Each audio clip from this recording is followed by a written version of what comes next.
Here's the story about how I lost my entire collection and some really expensive cards in the process. A little backstory for you guys. When I was growing up, I wasn't allowed to basically have anything involved with video games, Pokemon, stuff like that. My parents were really strict. I don't hold it against them. I know they had their reasoning for it, but as I got older, it kind of pushed me more to want to be involved in those things. So I ended up being the nerdiest person on earth. Now, with that, once I got in high school, I kind of had some more freedom. I, gained some new friends. That's kind of when I originally got involved with Pokemon and cards, especially. So when I got into cards, it was around kind of like the end of the black and white era, beginning of X and Y era, and that traveled pretty much till almost the end of X and Y. It was at the breakthrough set, I believe, was the last breakthrough or breakpoint, whichever one came later. That's kind of where my cutoff was. And so, but at that point, I was 16 years old.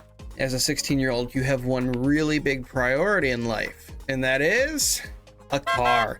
So I took all of my Pokemon cards into my local card shop because I didn't ever hear of or think about selling cards online or anything like that. I'm not saying you shouldn't sell to your local card stores. It's important to support your local card stores. But in the long run, I mean, if you want to make the most out of it, you should try and sell them online. You're not going to get as much from a card store because they then have to try and sell those cards, which it's fair.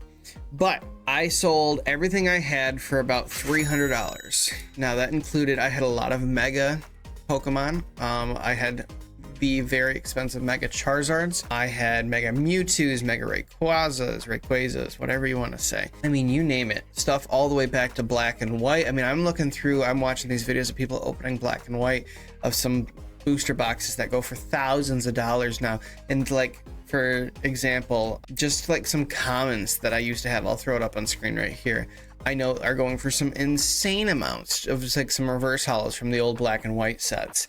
So it was really sad to see. And also I had traded a bunch of stuff. I had some level X's. I had some Delta species cards. It was very sad. So I'm getting somewhere with this story. So I sold everything. I bought this car. I found a car for $300. Now, when you're watching this, you're going to think, what on earth? How'd you find a car for $300? This was back before COVID. You could find a car for like $500 and it would like mostly run. All right. So I found this for $300. Everything worked on it. It just was an absolute pile of junk. This is what it looked like. I should be showing the interior and everything in the background right now.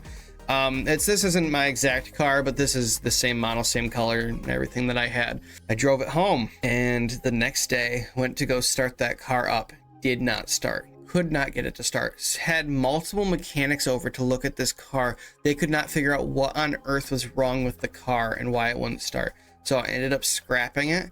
And at the time, scrap was like insanely low. And I think I got about $50 for it. So I sold all my Pokemon cards for absolutely nothing. I ended up getting $50 out of it. So guys, if you enjoyed this story, it's 100% true. This is my life. And if you guys want to hear all things Pokemon, that's what we do on this channel. So if you're new here, thank you so much for watching the video, hearing my story. Guys, please consider liking, commenting on this video, and don't forget to subscribe because we got some huge giveaways going on right now, especially the 5K sub giveaway, giving away 5 Elite Trainer boxes of the newest Paldea Evolved set. So thank you guys, and as always, stay sharp.